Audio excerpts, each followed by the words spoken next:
Praise the Lord. ലേവ്യ പുസ്തകം 13-ാം അധ്യായം 1 മുതൽ 59 വരെയുള്ള തിരുവചനങ്ങൾ. യഹോവ പിന്നെയും മോശയോടും അഹരോനോടും അരുളി ചെയ്തത് എന്തെന്നാൽ, ഒരു മനുഷ്യന്റെ ത്വക്കിന്മേൽ തിണർപ്പോ ചുണങ്ങോ വെളുത്ത പുള്ളിയോ ഇങ്ങനെ കുഷ്ഠത്തിന്റെ വടു കണ്ടാൽ അവനെ പുരോഹിതനായ അഹരോന്റെ അടുക്കലോ പുരോഹിതന്മാരായ അവന്റെ പുത്രന്മാരിൽ ഒരുത്തന്റെ അടുക്കലോ കൊണ്ടുവരേണം. പുരോഹിതൻ ത്വക്കിന്മേലുള്ള വടു നോക്കേണം. വടുവിനകത്തുള്ള രോമം വെളുത്തതും വടു ത്വക്കിനേക്കാൾ കുഴിഞ്ഞതുമായി കണ്ടാൽ അത് കുഷ്ഠലക്ഷണം. പുരോഹിതൻ അവനെ നോക്കി അശുദ്ധനെന്ന് വിധിക്കണം. അവൻ്റെ ത്വക്കിന്മേൽ പുള്ളി വെളുത്തതും ത്വക്കിനേക്കാളും കുഴിഞ്ഞിരിക്കാത്തതും അതിനകത്തുള്ള രോമം വെളുത്തിരിക്കാത്തതും ആയി കണ്ടാൽ പുരോഹിതൻ ആ ലക്ഷണമുള്ളവനെ 7 ദിവസത്തേക്ക് അകത്താക്കി അടയ്ക്കണം. 7-ാം ദിവസം പുരോഹിതൻ അവനെ നോക്കേണം. വടു ത്വക്കിന്മേൽ പരക്കാതെ കണ്ട സ്ഥിതിയിൽ നിൽക്കുന്നു എങ്കിൽ പുരോഹിതൻ 2-ാം പ്രാവശ്യം അവനെ 7 ദിവസത്തേക്ക് അകത്താക്കി അടയ്ക്കണം. 7-ാം ദിവസം പുരോഹിതൻ അവനെ വീണ്ടും നോക്കേണം. വടു മങ്ങിയതായും ത്വക്കിന്മേൽ പരക്കാതെയും കണ്ടാൽ പുരോഹിതൻ അവനെ ശുദ്ധിയുള്ളവൻ എന്നു വിധിക്കണം. പുരോഹിതൻ വടു നോക്കി വടുവുള്ളതിനെ 7 ദിവസത്തേക്ക് അകത്തിട്ട് അടയ്ക്കണം. അവൻ 7-ാം ദിവസം വടുവിനെ നോക്കേണം. വസ്ത്രത്തിലോ പാവിലോ ഊടയിലോ തോലിലോ തോൽ കൊണ്ടുണ്ടാക്കിയ യാതൊരു പണിയിലോ വടു പരന്നിരുന്നാൽ ആ വടു കഠിന കുഷ്ഠം, അത് അശുദ്ധമാകുന്നു. വടുവുള്ള സാധനം ആട്ടിൻ രോമം കൊണ്ടോ ചണം കൊണ്ടോ ഉള്ള വസ്ത്രമോ പാവോ ഊടയോ തോൽ കൊണ്ടുള്ള എന്തെങ്കിലുമോ ആയിരുന്നാലും അത് ചുട്ടുകളയണം. അത് കഠിന കുഷ്ഠം, അത് തീയിലിട്ട് ചുട്ടുകളയണം.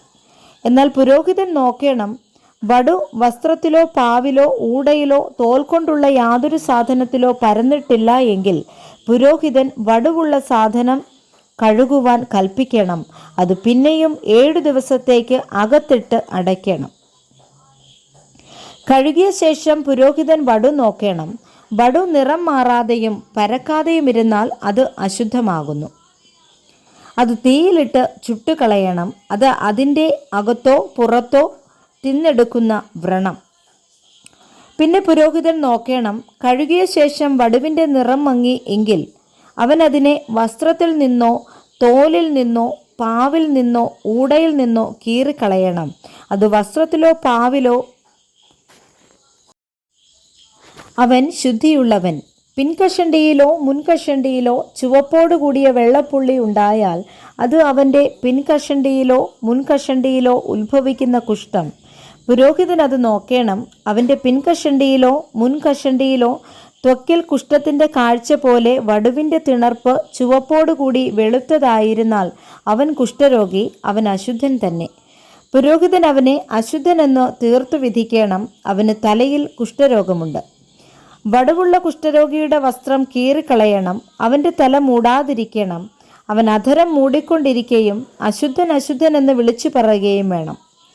അവന് രോഗമുള്ള നാളൊക്കെയും അവൻ അശുദ്ധനായിരിക്കണം. അവൻ അശുദ്ധൻ തന്നെ. അവൻ തനിച്ചു പാർക്കണം. അവൻ്റെ പാർപ്പ് പാളയത്തിന് പുറത്തായിരിക്കണം.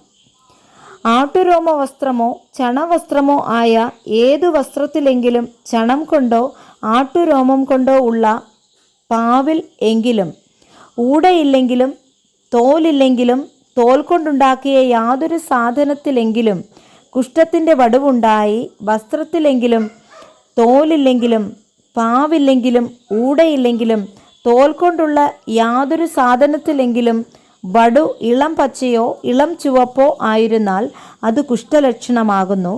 അത് പുരോഹിതനെ കാണിക്കണം. 7-ാം ദിവസം പുരോഹിതൻ വടുവിനെ നോക്കണം. പുറ്റു പരക്കാതെയും അതിൽ പൊൻനിറമുള്ള രോമമില്ലാതെയും പുറ്റിൻ്റെ കാഴ്ച ത്വക്കിനേക്കാൾ കുഴിഞ്ഞിരിക്കാതെയും ഇരുന്നാൽ അവൻ ക്ഷൗരം ചെയ്യിക്കണം. എന്നാൽ പുറ്റിൽ ക്ഷൗരം ചെയ്യരുത്. പുരോഹിതൻ പുറ്റുള്ളവനെ പിന്നെയും 7 ദിവസത്തേക്ക് അകത്താക്കി അടയ്ക്കണം. 7-ാം ദിവസം പുരോഹിതൻ പുറ്റു നോക്കണം. പുറ്റ് ത്വക്കിന്മേൽ പരക്കാതെയും കാഴ്ചയ്ക്ക് ത്വക്കിനേക്കാൾ കുഴിഞ്ഞിരിക്കാതെയും ഇരുന്നാൽ പുരോഹിതൻ അവനെ ശുദ്ധിയുള്ളവനെന്ന് വിധിക്കണം. അവൻ വസ്ത്രം അലക്കി ശുദ്ധിയുള്ളവനായിരിക്കണം. എന്നാൽ അവൻ്റെ ശുദ്ധീകരണത്തിന് ശേഷം പുറ്റ് ത്വക്കിന്മേൽ പരന്നാൽ പുരോഹിതൻ അവനെ നോക്കേണം. പുറ്റ് ത്വക്കിന്മേൽ പരന്നിരുന്നാൽ പുരോഹിതൻ പൊൻനിറമുള്ള രോമം അന്വേഷിക്കേണ്ട, അവൻ അശുദ്ധൻ തന്നെ. എന്നാൽ പുറ്റു കണ്ട നിലയിൽ തന്നെ നിൽക്കുന്നതായും അതിൽ കറുത്ത രോമം മുളച്ചതായും കണ്ടാൽ പുറ്റു സൗഖ്യമായി, അവൻ ശുദ്ധിയുള്ളവൻ. പുരോഹിതൻ അവനെ ശുദ്ധിയുള്ളവനെന്ന് വിധിക്കണം.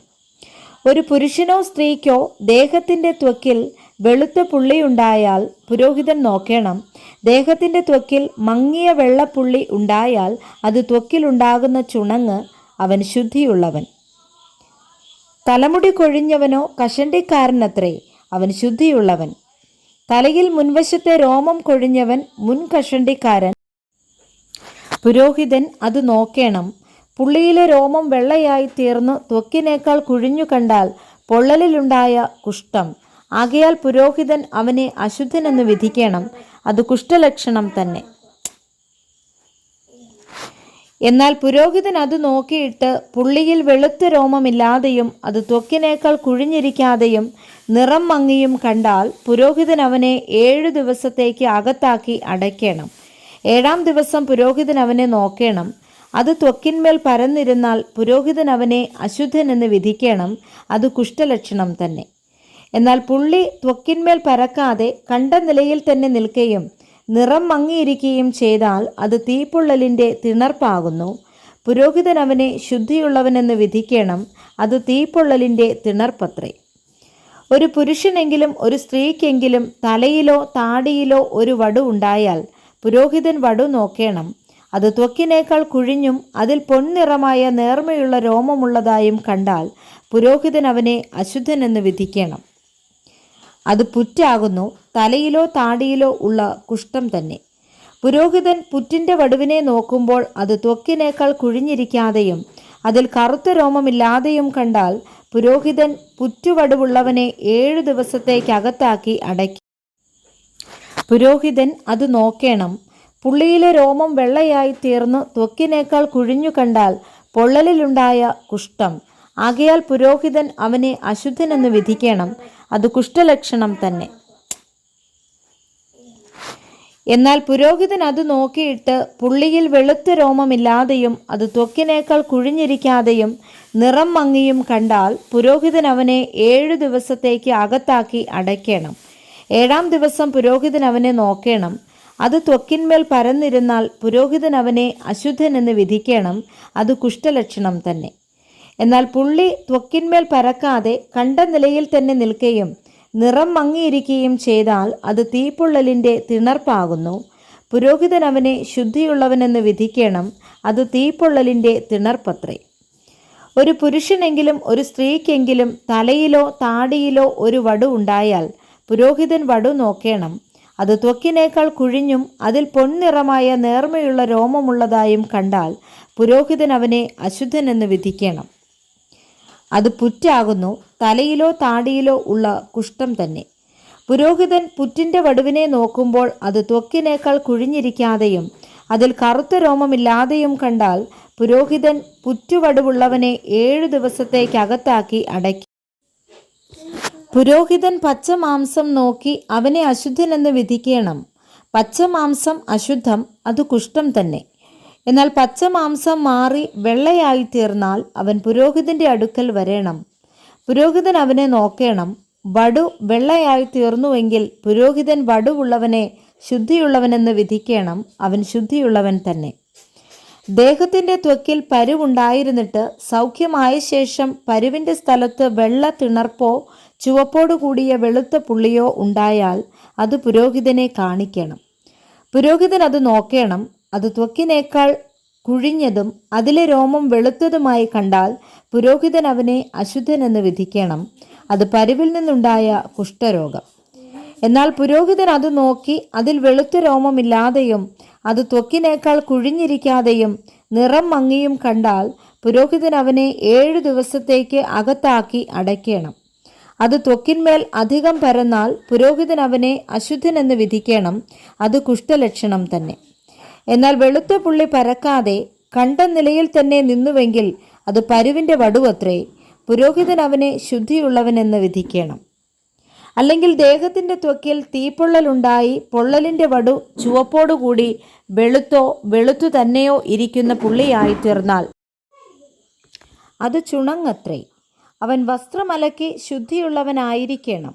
അവൻ ശുദ്ധീകരണത്തിനായി തന്നെത്താൻ പുരോഹിതനെ കാണിച്ച ശേഷം ചുണങ്ങ് ത്വക്കിന്മേൽ അധികമായി പരന്നാൽ അവൻ പിന്നെയും തന്നെത്താൻ പുരോഹിതനെ കാണിക്കണം. ചുണങ്ങ് ത്വക്കിന്മേൽ പരക്കുന്നു എന്ന് പുരോഹിതൻ കണ്ടാൽ പുരോഹിതൻ അവനെ അശുദ്ധനെന്ന് വിധിക്കണം. അത് കുഷ്ഠം തന്നെ. കുഷ്ഠത്തിൻ്റെ ലക്ഷണം ഒരു മനുഷ്യനിലുണ്ടായാൽ അവനെ പുരോഹിതൻ്റെ അടുക്കൽ കൊണ്ടുവരേണം. പുരോഹിതൻ അവനെ നോക്കണം. ത്വക്കിന്മേൽ വെളുത്ത തിണർപ്പുണ്ടായിരിക്കുകയും അതിലെ രോമം വെളുത്തിരിക്കുകയും തിണർപ്പിൽ പച്ച മാംസത്തിൻ്റെ ലക്ഷണമുണ്ടായിരിക്കുകയും ചെയ്താൽ അത് അവൻ്റെ ത്വക്കിൽ പഴകിയ കുഷ്ഠമാകുന്നു. പുരോഹിതൻ അവനെ അശുദ്ധനെന്ന് വിധിക്കണം. അവൻ അശുദ്ധനാകൊണ്ട് അവനെ അകത്താക്കി അടയ്ക്കരുത്. കുഷ്ഠം ത്വക്കിൽ അധികമായി പരന്ന് രോഗിയുടെ തല തൊട്ട് കാൽ വരെ പുരോഹിതൻ കാണുന്നിടത്തൊക്കെയും വടു ത്വക്കിൽ ആസകലം മൂടിയിരിക്കുന്നു എങ്കിൽ പുരോഹിതൻ നോക്കണം. കുഷ്ഠം അവൻ്റെ ദേഹത്തെ മുഴുവനും മൂടിയിരുന്നാൽ അവൻ വടുവുള്ളവനെ ശുദ്ധിയുള്ളവനെന്ന് വിധിക്കണം. ആസകലം വെള്ളയായിത്തീർന്ന് അവൻ ശുദ്ധിയുള്ളവനാകുന്നു. എന്നാൽ പച്ച മാംസം അവനിൽ കണ്ടാൽ അവൻ അശുദ്ധൻ.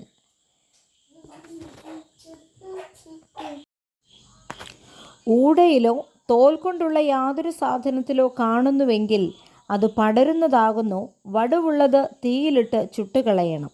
എന്നാൽ വസ്ത്രമോ പാവോ ഊടയോ തോൽ കൊണ്ടുള്ള യാതൊരു സാധനമോ കഴുകിയ ശേഷം വടു അവയിൽ നിന്ന് നീങ്ങിപ്പോയി എങ്കിൽ അതിനെ 2-ാം പ്രാവശ്യം കഴുകണം. അപ്പോൾ അത് ശുദ്ധമാകും. ആട്ടുരോമമോ ചണമോ കൊണ്ടുള്ള വസ്ത്രത്തിലെങ്കിലും പാവിലെങ്കിലും ഊടയിലെങ്കിലും തോൽ കൊണ്ടുള്ള യാതൊന്നിലെങ്കിലും ഉള്ള കുഷ്ഠത്തിൻ്റെ വടുവിനെക്കുറിച്ച് അത് ശുദ്ധമെന്നോ അശുദ്ധമെന്നോ വിധിപ്പാനുള്ള പ്രമാണം ഇതുതന്നെ. Praise the Lord. വായിച്ച വേദഭാഗങ്ങളാൽ കർത്താവ് എല്ലാവരെയും സമൃദ്ധിയായി അനുഗ്രഹിക്കുമാറാകട്ടെ. ആമേൻ.